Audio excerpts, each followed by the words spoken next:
Hacking Growth by Sean Ellis and Morgan Brown. Picture this. It's 2008, and a scrappy one-year-old startup is staring down disaster. They've built something genuinely brilliant, a way to toss your files into the cloud and grab them from anywhere. Early adopters, mostly Silicon Valley tech nerds, are absolutely loving it. One simple explainer video made their waiting list explode from 5,000 to 75,000 people in a single night. But now, they've hit a brick wall. And the competition is absolutely terrifying. There's Mozy with a 3-year head start. Carbonite just raised nearly $50 million. And then there are the two sleeping giants, Microsoft and Google, who are starting to wake up and stretch, ready to stomp into the same space. This little startup is called Dropbox. Founder Drew Houston has scraped together about $1 million in funding. He knows traditional marketing would be suicide. They're burning nearly $400 to acquire each customer, who will only pay $99 for a subscription. That's a bullet train straight to bankruptcy. So how could Dropbox possibly survive, let alone win, against these titans? Drew Houston picked up the phone and called a guy named Sean Ellis, someone who'd built a reputation in Silicon Valley for helping companies defy impossible odds. What Sean did next didn't just save Dropbox. It ignited one of the most explosive growth stories in tech history and created a blueprint for a completely revolutionary approach to business growth. This is the story of that blueprint. It's called growth hacking, and Sean Ellis actually coined the term. Today we're going to unpack the secrets behind hacking growth. By the time we're done, you'll understand the hidden engine powering today's fastest-growing companies, an engine built not on massive ad budgets, but on data, creativity, and lightning-fast experimentation. This isn't just a summary. It's a guide to a new way of thinking that can help you grow anything, from a global company to your own side project. For generations, the business playbook was dead simple. Want to grow? Follow the yellow brick road. Build your product, plan a massive launch, then dump money into advertising and pray customers show up. It was a game of huge bets, gut instincts, and marketing budgets that looked like lottery winnings. But in the early internet days, a few rebellious thinkers started realizing this model was completely broken. Too slow, too expensive, and worst of all, it was basically gambling. You could burn through millions and end up with nothing but a failed product and a conference room full of shell-shocked executives. Sean Ellis was one of these rebels. Early in his career, he got tasked with growing a tiny online gaming company called Uproar. They were going head-to-head with giants like Sony, Microsoft, and Yahoo, who were carpet-bombing the web with ads. Uproar didn't have the cash to compete directly. They needed something different. So Sean had this wild idea. Instead of buying ads, what if they created an advertisement that was actually a product? He teamed up with engineers to build a simple single-player game that any website owner could drop onto their site with just a tiny snippet of code. The website got free entertainment for their visitors, and Uproar got free exposure. They even added a link saying, quote, "Add this game to your site," making it ridiculously easy to spread. The results were explosive. Within months, Uproar's games were embedded on over 40,000 websites, and the company rocketed to the top of online gaming, crushing the behemoths without spending a fortune on marketing. This was the birth of a new philosophy. Growth wasn't just marketing's problem anymore. It was a mashup of marketing, engineering, and data science. It was about baking marketing directly into the product itself. This is the heart of hacking growth. It's a disciplined, scientific approach to achieving rapid, sustainable growth.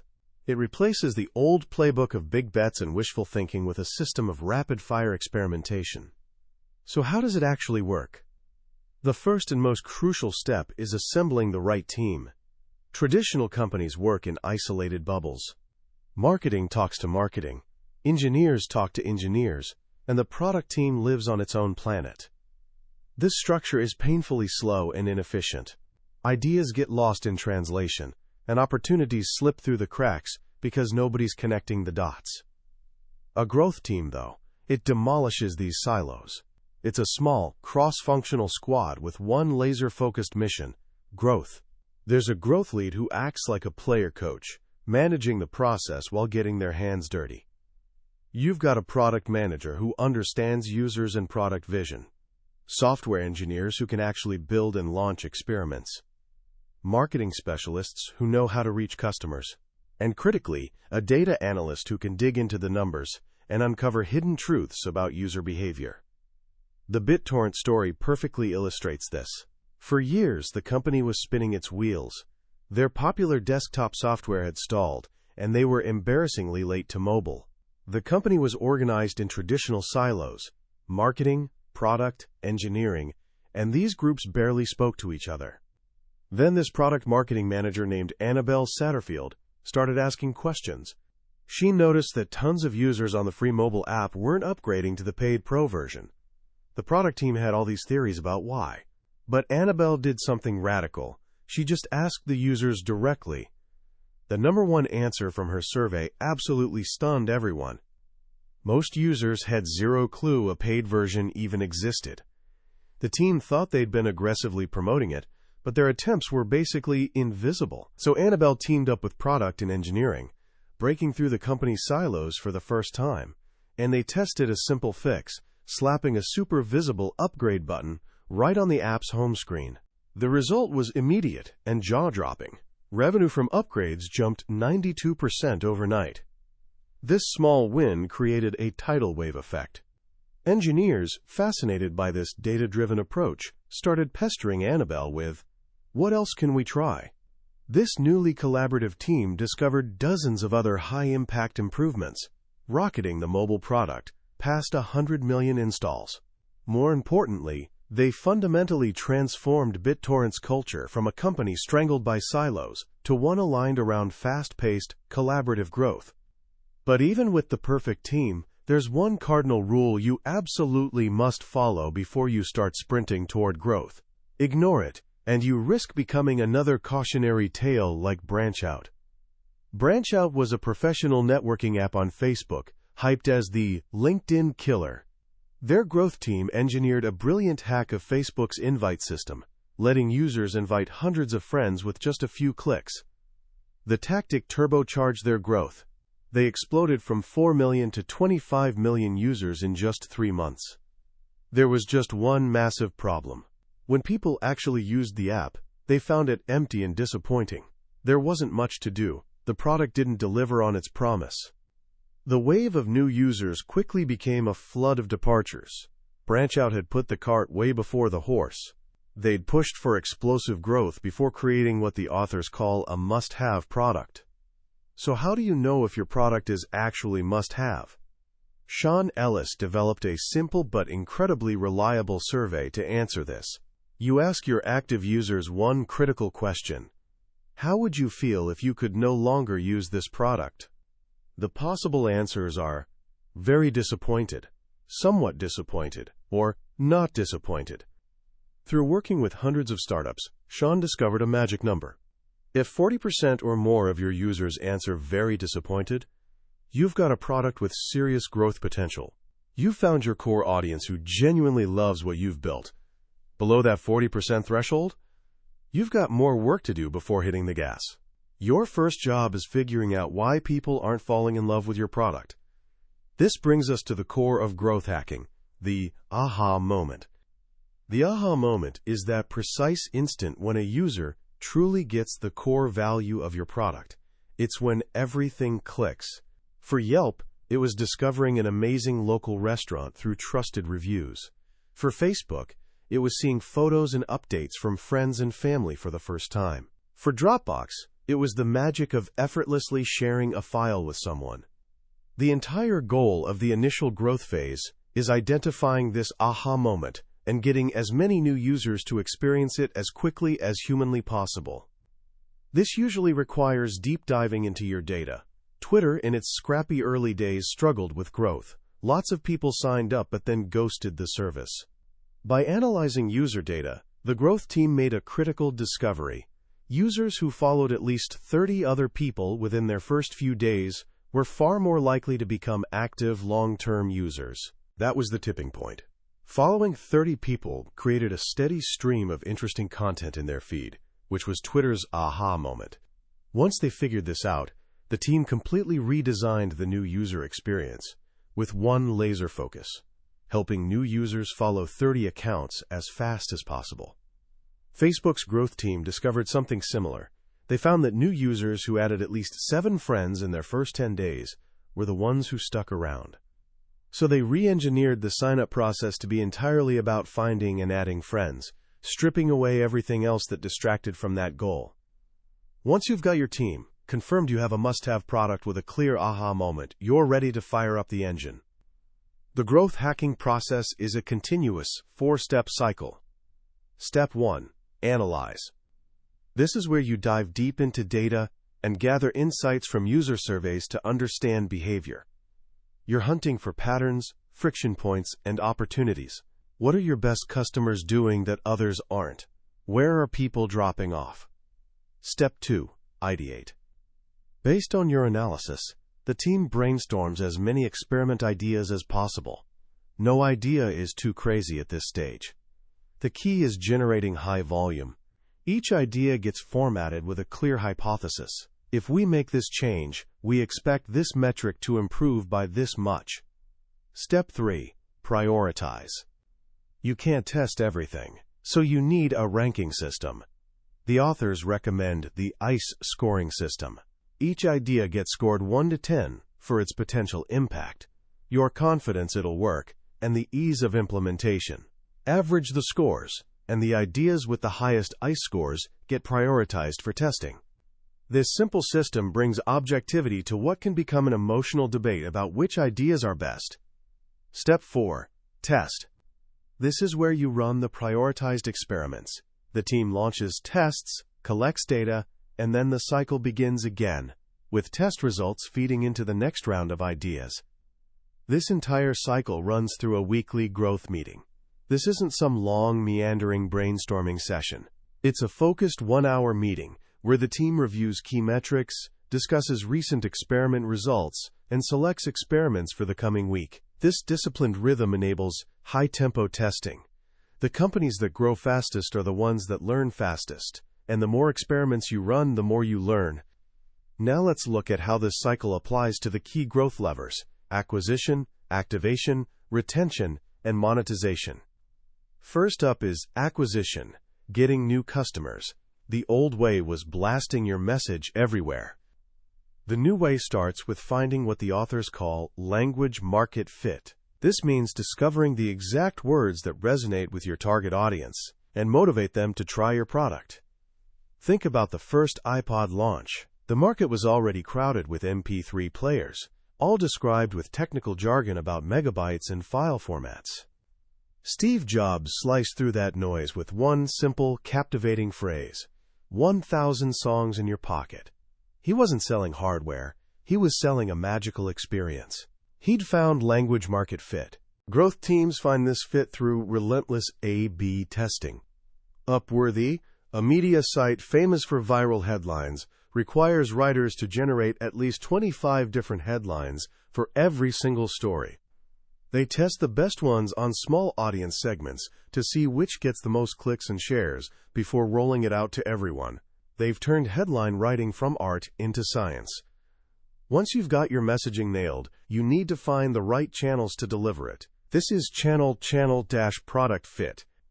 Instead of spreading resources thin across a dozen different marketing channels, the book argues you should focus intensely on the 1 or 2 channels most effective for your specific product.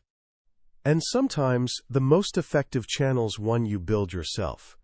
This brings us to the famous concept of viral loops. This is where the product itself has a built-in mechanism for users to bring in more users. The classic example is Hotmail. At the bottom of every email sent from a Hotmail account, there was a simple signature: P.S. Get your free email at Hotmail with a sign-up link. Every email a user sent became an advertisement. Simple, elegant, and devastatingly effective.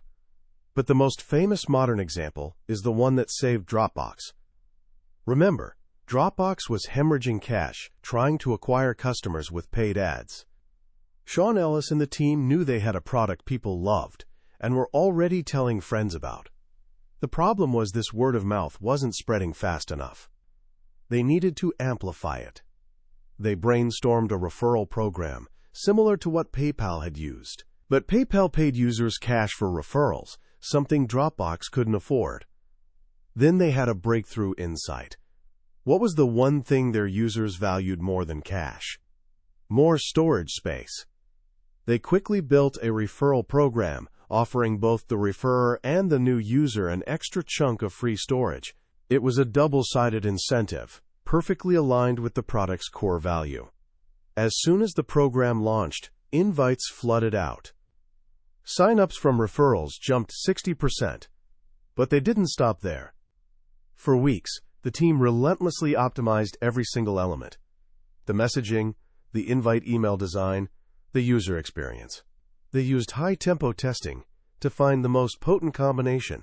Within 15 months, Dropbox grew from 100,000 users to 4 million, largely on the back of this viral loop, without spending a dime on traditional marketing. After you've acquired a user, the next challenge is activation.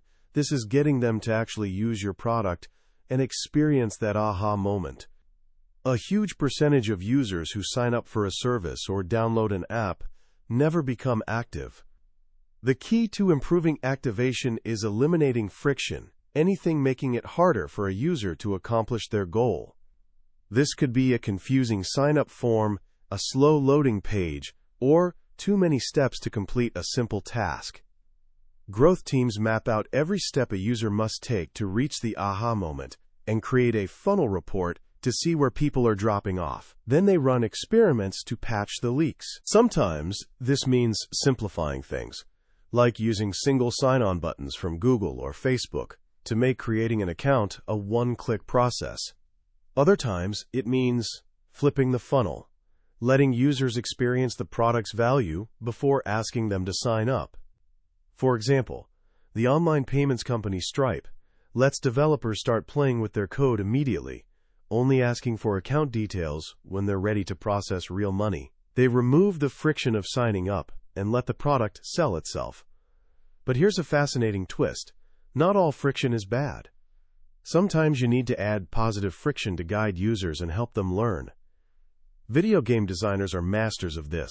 They don't just dump you into a complex game with a thick instruction manual. They guide you through a series of small, easy challenges, rewarding you at each step and teaching you the rules as you play. This learn flow builds commitment and helps you reach the aha moment of mastering the game. Once a user is activated, the next phase is retention. This is arguably the most important lever for long-term profitability. Acquiring a customer is expensive. Keeping them is where you make your money. A tiny 5% increase in customer retention can increase profits anywhere from 25 to 95%. The goal during retention's middle phase is building habits. You want your product's use to become an automatic part of your customer's routine. This happens by creating engagement loops. An engagement loop starts with a trigger, an email, a push notification that prompts an action. The user takes the action and receives a reward. This reward reinforces the behavior, making them more likely to respond to the next trigger. The rewards don't always have to be tangible. In fact, some of the most powerful rewards are social. Think of the like button on Facebook or Instagram. It's simple social validation that rewards you for posting and encourages you to do it again. Yelp created a powerful retention engine with its Yelp Elite Squad, a program giving special status and perks to its most active reviewers, turning them into passionate brand ambassadors. The final growth lever is monetization. This is about increasing the revenue you earn from each customer, or their lifetime value. For this, growth teams experiment with everything from product page layout to the pricing model itself. They use data to personalize offerings. Amazon is the absolute master of this. Their recommendation engine, suggesting products based on your browsing history and similar shoppers' behavior, is a powerful monetization machine. It's like having a personal shopper who knows what you want before you do. Pricing is another area ripe for experimentation. Many companies set a price and never touch it again, but this leaves huge money on the table. The book describes a famous experiment with The Economist magazine's subscription page.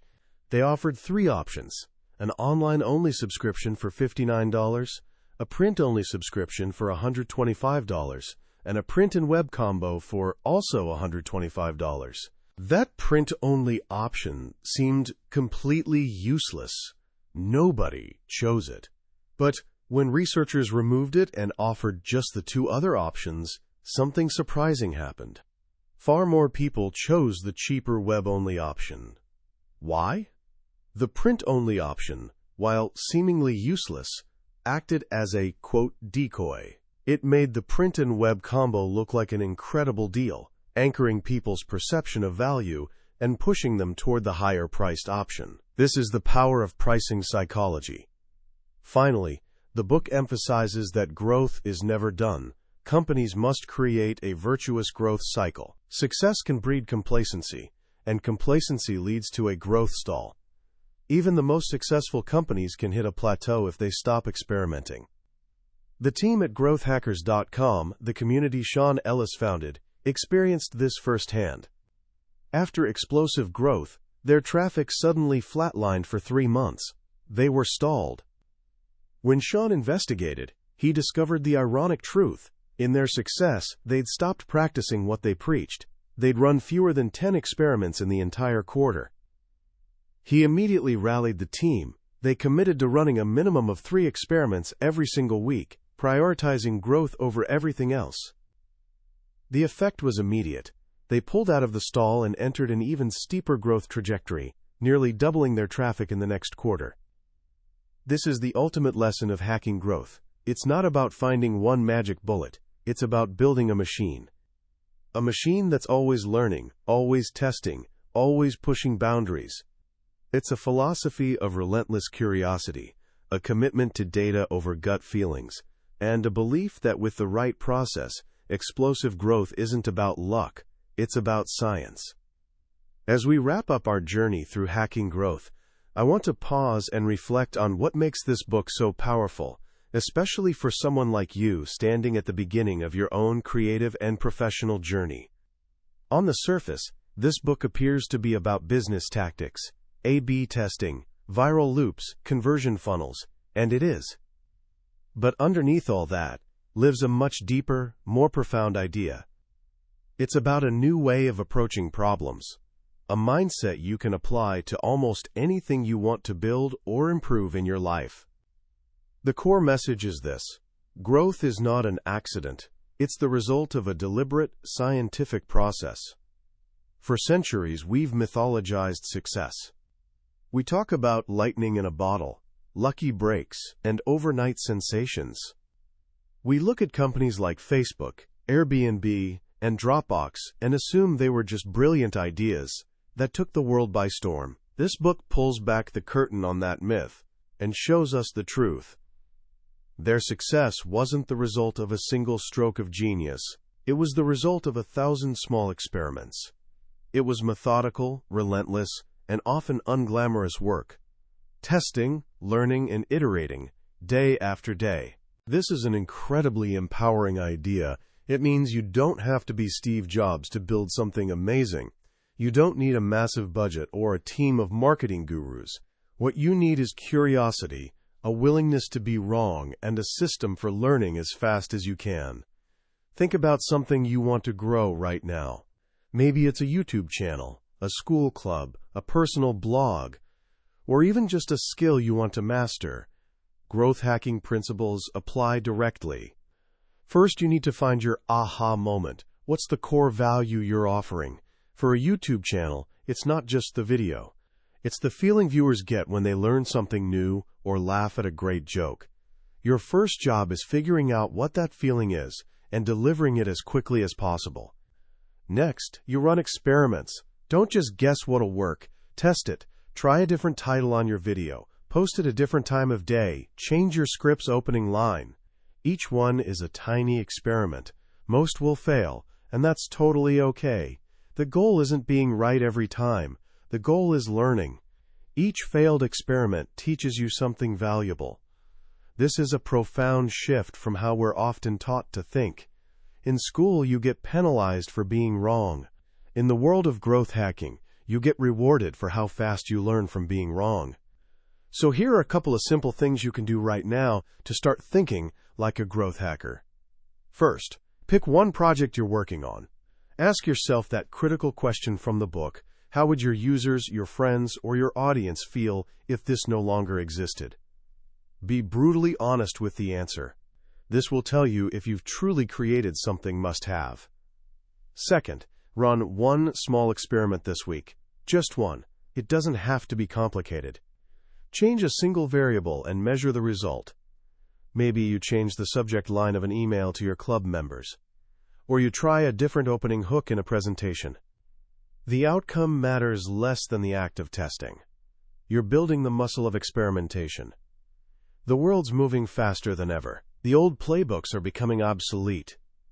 The ability to adapt, to learn, and to grow through disciplined experimentation isn't just a business strategy anymore. It's a fundamental life skill. Hacking Growth provides the blueprint for that skill. It demystifies success and hands you the tools to build it yourself. That was a summary of Hacking Growth by Sean Ellis and Morgan Brown. We've touched on the big ideas today, but a summary is like looking at a map of a beautiful city. It shows you the layout, but it can't convey the feeling of walking the streets, discovering a hidden alley, or hearing the local music. The real magic of this book is in the detailed stories and step-by-step guidance. This summary is your map, designed to help you decide if you want to take the trip. If any of the ideas we've discussed today, the power of experimentation, the search for the aha moment, the science of growth, have sparked something in you, then I encourage you to grab a copy. Reading it isn't just about learning business tactics. It's about adopting a mindset that can genuinely change how you build, create, and succeed in everything you do. You can find a link to the book in the description below. Also, if you found this journey valuable, please show your support by liking this summary and subscribing to the channel. That way, you won't miss our next exploration into another life-changing book. Let's keep learning and growing together.